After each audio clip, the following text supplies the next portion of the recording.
Timnas Cina melawan Timnas Indonesia, skuad ST bermain kesulitan. Skuad Garuda ketinggalan 0-2 dari Dragon Team sejak babak pertama. Dalam pertandingan kualifikasi Piala Dunia 2026 di Qingdao Youth Football Stadium, Qingdao, Selasa, 15 Oktober 2024, Cina melakukan kick-off pada babak pertama. Indonesia mengancam pada menit ke-7. Tendangan bebas Nathan Choeon bisa disambut Jai Itzes di dalam kotak penalti. Bolanya masih lemah ke arah kiper Cina, Wang Delei. Witan gagak memanfaatkan peluang di kotak penalti pada menit ke-9. Dia kehilangan keseimbangan hingga gagal melepaskan tendangan. Tendangan jarak jauh Ragnar Oratmangoen dari luar kotak penalti pada menit ke-11 masih melesat. Kedudukan Cina versus Indonesia masih 0-0. Indonesia kebobolan pada menit ke-21. Kesalahan Shain Patinama mengamankan bola bisa dimanfaatkan Li Yuanyi untuk mengirim umpan ke muka kotak penalti. Behram Abdueli menjaringkan bola dari jarak dekat. Setelah kebobolan, Indonesia mendapatkan beberapa peluang. Tendangan sudut didapat oleh tim Merah Putih pada menit ke-32, tapi masih belum maksimal. Cina bermain sapu bersih untuk menghindarkan bahaya. Tendangan jarak jauh Ivar Jenner pada menit ke-35 masih lemah. Bolanya tepat mengarah ke Dalei. Tendangan keras Kelvin Verdong pada menit ke-40 sudah tepat sasaran. Tapi, Dalei masih sigap menepis bola agar tidak masuk ke gawang. Indonesia kebobolan lagi pada menit ke-44. Lewat serangan balik, Zhang Yuning bisa menjaringkan bola dengan jitu ke gawang Martin Paes. Indonesia terus mencoba memperkecil kedudukan. Tendangan Verdong dari luar kotak penalti kembali bisa diantisipasi Dalei. Tak lama kemudian, laga memasuki jeda. Pada permainan babak kedua, ST mengubah formasi dengan melakukan beberapa pergantian pemain. Namun hingga menit 74 Timnas Indonesia tetap tertinggal dari tim tuan rumah, Timnas Tiongkok. Timnas Indonesia terus mencoba menekan. Bravo Garuda, bangkit lebih cepat. Inilah skenario jika Timnas Indonesia ingin lolos ke Piala Dunia 2026. Babak 3, Indonesia harus berada di posisi 1 atau 2 jika ingin lolos langsung ke Piala Dunia. Namun jika Indonesia menempati posisi 3 dan 4, Indonesia masih punya kesempatan untuk lanjut ke babak 4. Di babak 4, posisi 3 dan 4 dari masing-masing grup babak 3 akan dibagi menjadi 2 grup. Di babak 4 Indonesia harus menjadi juara grup jika ingin langsung lolos Piala Dunia. Namun jika Indonesia berada di posisi 2, maka Indonesia akan melaju ke babak 5. Di babak 5, posisi 2 dari masing-masing grup pada babak 4 akan bertarung. Jika Indonesia menang, maka akan melaju ke babak playoff antar konfederasi. Di babak playoff, Indonesia akan bertarung melawan perwakilan dari konfederasi lain. Akan ada 6 tim dan 4 jatah tiket yang diperebutkan di babak playoff.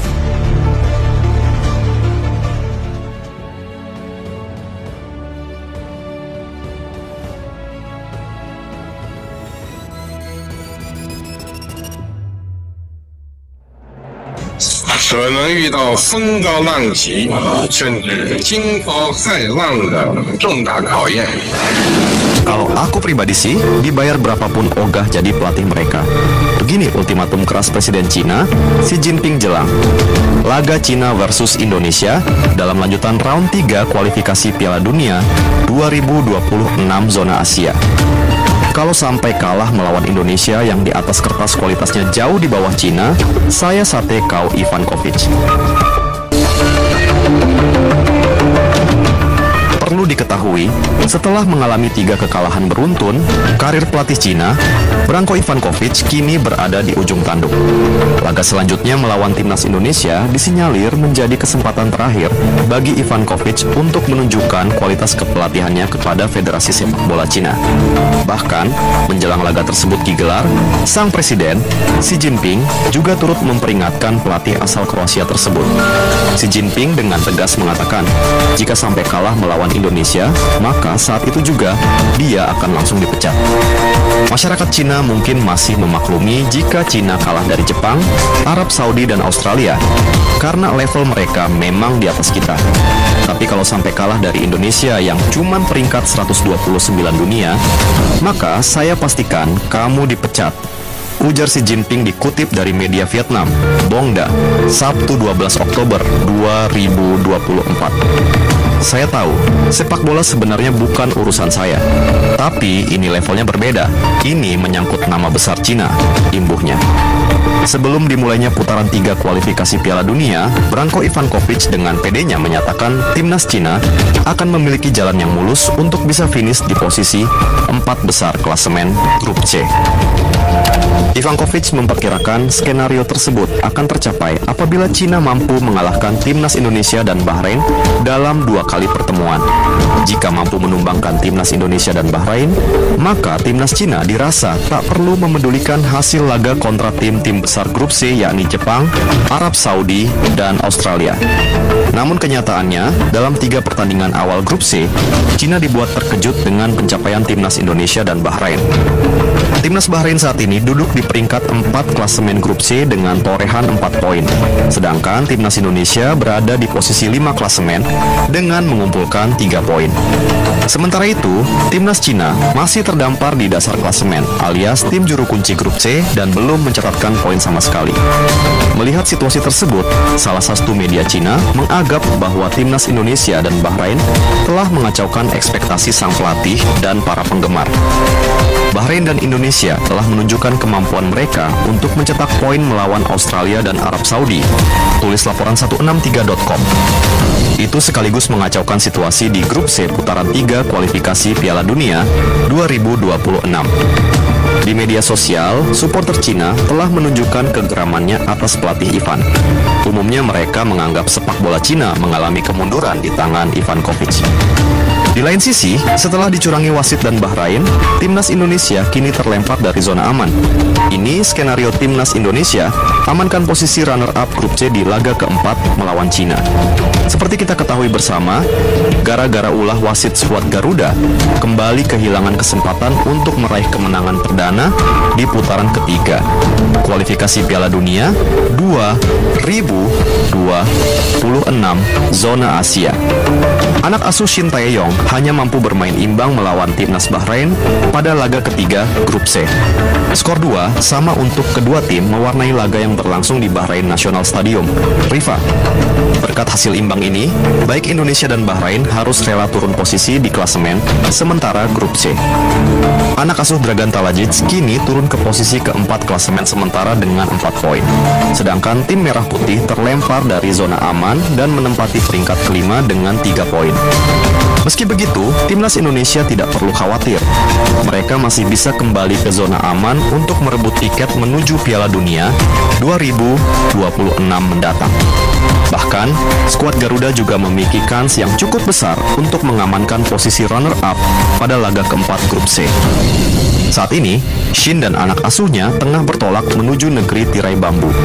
Mereka akan bertanding melawan timnas Cina pada laga berikutnya. Ada beberapa skenario yang harus terpenuhi andai ingin melihat skuad Garuda bertengger di posisi runner-up nantinya. Syarat pertama tidak lain dan tidak bukan adalah Indonesia harus menaklukkan Cina pada laga tersebut. Lalu, Shin Tae-yong juga harus berharap pada duel lain, yakni timnas Jepang melawan timnas Australia dan timnas Arab Saudi versus timnas Bahrain. Nah, kubu Garuda harus berharap duel Jepang dengan Australia berakhir untuk kemenangan Samurai Biru atau kedua tim bermain imbang. Tak hanya itu, duel Arab Saudi dan Bahrain juga harus berakhir seri. Bila semua syarat terpenuhi, maka Indonesia akan duduk manis di peringkat kedua klasemen grup C dengan 6 poin. Diikuti Australia yang hanya bisa mengumpulkan 5 poin saja bila bermain imbang dengan Jepang. Lalu ada Arab Saudi dan Bahrain yang juga sama-sama mengoleksi 5 poin bila keduanya bermain imbang di laga mendatang. Selanjutnya, timnas Indonesia membuat terkejut salah satu media Cina jelang laga keempat grup C. Pasalnya, ketika Rafael Struijk CL sudah tiba di Cina, kubu The Dragon masih dalam perjalanan menuju kampung halaman. Sebagai informasi, anak asuh Branko Ivankovic juga baru saja memainkan laga tandang melawan Australia. Keberadaan skuad Garuda di Cina dibeberkan oleh salah satu media lokal negeri Panda, yakni Sohu.com. Seakan-akan mereka tak percaya bahwa tim Merah Putih yang berstatus sebagai tim tamu bisa sampai lebih dahulu. Sohu melaporkan bahwa ini momen yang jarang terjadi dalam dunia sepak bola internasional. Biasanya, tim tamu akan datang lebih lama dibanding sang tuan rumah. Yang mengejutkan, sebagai tim tamu, tim Indonesia tiba di Qingdao setengah hari lebih awal dari tim nasional Tiongkok, tulis Sohu dalam laporannya. Hal yang sangat jarang terjadi dalam persiapan kompetisi internasional. Lanjut mereka. Meski begitu, Sohu melontarkan pujian pada tim Garuda. Media tersebut terpukau dengan kedisiplinan dan keseriusan anak asuh Shin. Kondisi ini mengartikan bahwa timnas Indonesia sangat serius jelang berhadapan dengan Cina. Aksi efisien dari tim Indonesia tidak hanya menunjukkan pentingnya pertandingan ini, tetapi juga mencerminkan persiapan penuh mereka dalam pengaturan jadwal. Tutup laporan tersebut. Sementara itu, Ketua Umum PSSI, Erick Thohir berharap skuad Garuda lupakan laga menyedihkan kontra Bahrain. Beliau juga menginginkan timnas Indonesia fokus rebut poin penuh lawan Cina. Ya, jelang pertandingan penting melawan Cina, Erick berharap para pemain membuktikan diri bahwa mereka bisa merebut poin penuh di markas lawan. Tak lupa juga, ia memohon agar para penggemar selalu memberikan dukungan penuh kepada tim Merah Putih yang tengah berjuang di negeri orang.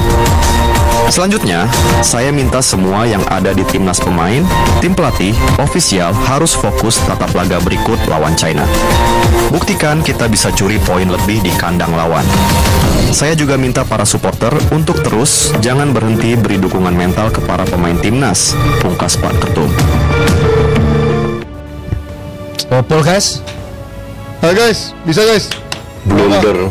Iya, si Shin dikebiarin itu, disangka bakal out. Kalau udah out, ada VAR nggak ya? Enggak, kalau Kita lihat dulu. kalau nggak dikasih Ya minimal notifikasi bisa nggak dicek lah. Ya kan wasit bisa salah lihat, wasit saya Iya, gitu. makanya tergantung si wasit ruangan VAR-nya. Nih kita lihat nih. Enggak sih, nggak offset. Offset enggak. Ini si Enggak, Shin out. ngediemin. Wah, clean. Aduh, clean. Oh enggak, kayaknya clean itu. Enggak. Clean. Si Shin ngediemin hakim mau buang aja. Iya. Nih. Dia Clean. Aduh.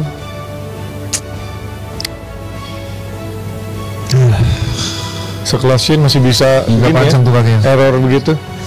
Ini yang gue berkali-kali kan sampaikan. Kita tuh memulai laga dengan brilian, dengan bagus, mengontrol pertandingan. Tapi detail-detail Ini melakukan peluang mereka pertama loh, langsung peluang pertama. bangke. Maksud gue tuh kita selalu membuat itu jadi susah buat diri kita sendiri dengan apa? Iya. Pelanggaran nggak penting. Yang sebenarnya bisa lo avoid, pelanggaran terlalu soft lah, nggak perlu lo bikin pelanggaran nggak jelas. Depan kotak penalti lah, free kick yang kayak begini lah. Ah guys, 3-1 guys. Bisa, masih bisa. Aduh, Nggak bisa nih Tom Ayem sih main. masuk. Kita nggak Pemain mesti main. Iya, kita pegang bola tapi Dan nggak create chances gitu. Sandy Jadi Bos main, pemain main, Rizaldi main. Udah kayak mending udah kayak yang babak kedua starter lawan itulah Bahrain minus Jordi Amat. Kenapa harus dirombak-rombak lagi? Heran gue karena masih tahu. Rasnawi error, pelanggaran Nathan, blunder sama Shin, udah lengkap tuh 3-3. Masa we don't create peluang gitu loh. Bener ya nih tadi bilang kita pegang bola iya, tapi nyaris nggak ada peluang, nggak ada pemain kreatifnya.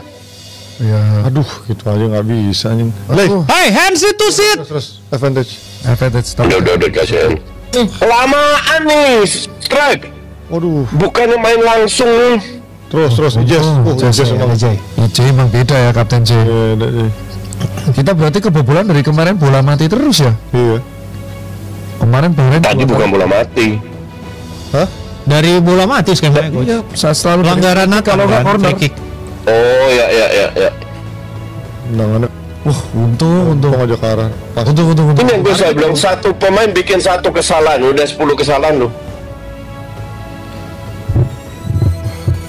Udah bertahan total nih sekarang Cina-nya nih. Kita yang harus bongkar. Kreatif lah. Pakai tronton kayaknya udah. Enggak, Cina nggak parkir loh, Cina berani main keluar loh. Iya, cuman sekarang udah makin turun. Tadi kan pressing tinggi. Iya. Karena unggul, mancing kita nih pasti mau nggak mau. Ya elah kontrolnya.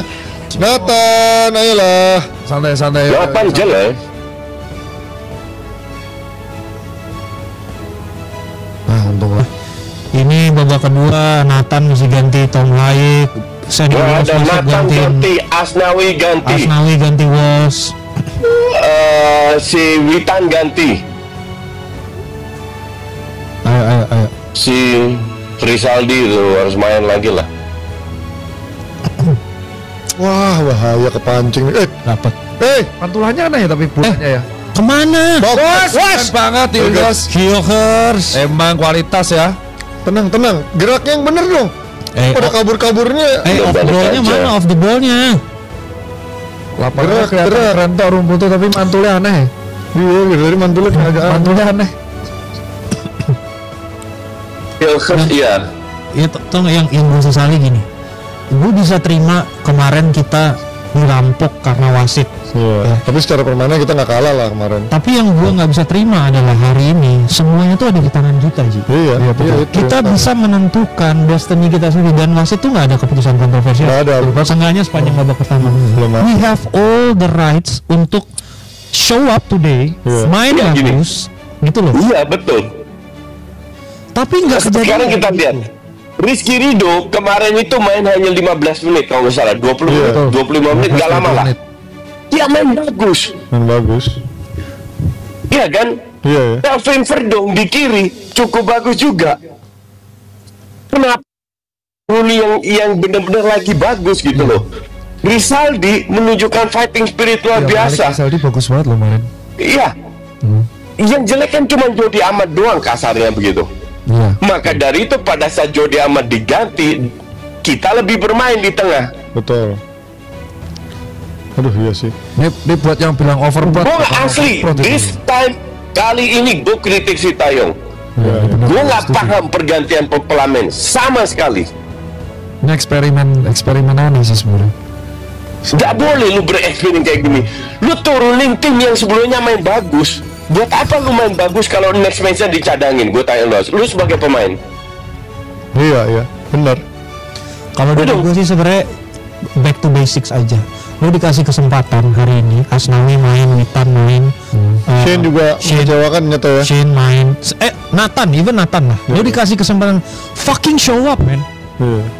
Lu maksud gue pengambilan keputusan salah, enggak.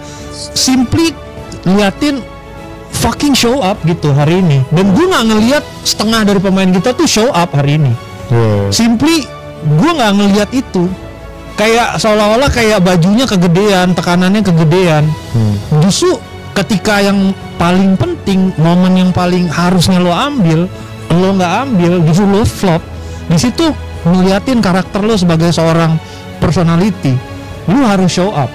Dan ini mau nggak mau pergantian babak kedua, gue setuju sama Coach Yasin, minimal 3.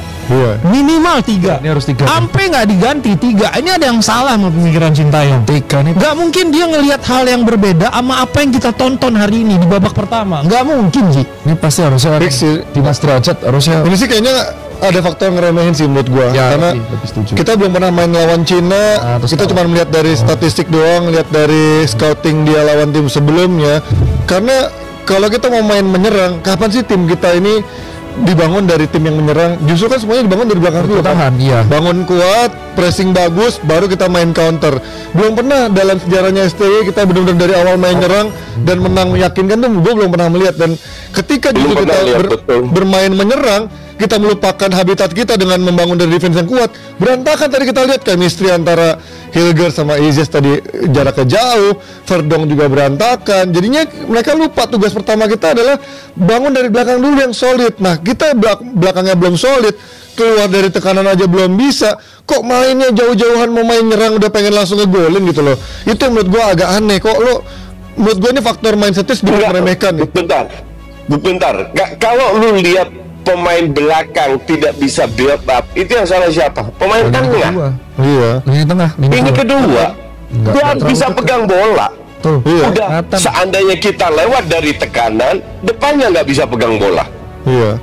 Ya Mas Morris, Nathan underperform banget tadi. Justru itu maksud gua ketika kita belum bisa keluar dari tekanan, kok lo malah makin melebar, makin wide, makin justru membuka space-nya gitu kan. Justru lo malah lebih gampang untuk di-expose. Ya lo kuatin dulu, benerin dulu, fokus fokus on your performance dulu, kuatin sistematis lu sebagai unit dulu, baru lu mulai main ke depan, bukan kebalikan. Lu belum bener di belakangnya lu main melebar kemana-mana, nyerang semua, Asnawi naik, Hilgers naik, kombinasinya itu nggak ada yang bener loh. Bener berantakan banget hari ini. Aku masuk berantakan kombinasinya. Kalau Rido masuk, Rizaldi atau Derajat masuk. Enggak, bukan hanya Rido itu pemain belakang. Gue nggak lihat masalah lebih di pemain belakang. Kita harus nyetak gol. Gue lihat masalah di pemain tengah. Kita harus pemain cetak gol, betul. Tom di Marcelino lah masukin kalau perlu. Marcelino, Haye, iya, Dimas Derajat. Rizaldi layak. Rizaldi boleh ya, gantiin Witan. Sandy Walsh masukin juga. Iya, gantiin Asnawi. kemarin and on fire loh. Mereka tuh yang kemarin sama yang buat kita 2-1 tuh. Iya, betul. Makanya kok line up-nya jadi kayak begini. Terus mereka tadi ngobrolnya nggak tenang, direct tengah, semua. center direct, lob, umpan lambung terus tengah, umpan lambung tengah. Kacau nih. Kayak biasa zaman nonton 2016. Iya, kita kan biasanya kalau main dari belakang tuh ninggalin cuma satu si Alkmaar di depan untuk coba main direct. Tadi berapa kali 3 pemain langsung kabur ke depan untuk terima bola-bola jauh. Sedangkan back dari Cina sangat tinggi, kita nggak akan bisa main long ball kayak gitu. Kayak ini kayak dejavu 2016 kan? Iya, long ball mulu. Buang depan. Jadi nggak enak ditonton, nggak ada kombinasinya. Terus kita lihat kok opsi di bench coach siapa kira-kira menurut lo yang bisa dicoba diintroduce babak kedua. Ada Ricky Kambuaya, Rido, Sandy Walsh, Marcelino, Egy, Arhan, Wahyu, Dimas Derajat, Tom Haye, ada Malik, Rizaldi. Dari lo kira-kira dari nama-nama opsi yang gue sebutin tadi siapa yang kira-kira bisa diintroduksi babak kedua coach? Gue sih yang for sure Sandy Walsh sama Tom Haye harus masuk. Jadi seenggaknya dia gue bilang untuk harus dibuat untuk Ragnar sama si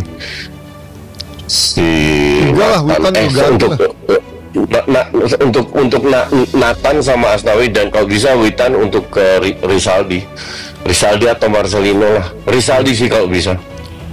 Ya semoga Rizaldi atau Malik dia bisa tampil kayak seenggaknya lawan Bahrain lah ya di babak pertama kan, dimana dia tampil cukup ya off the ball-nya bagus.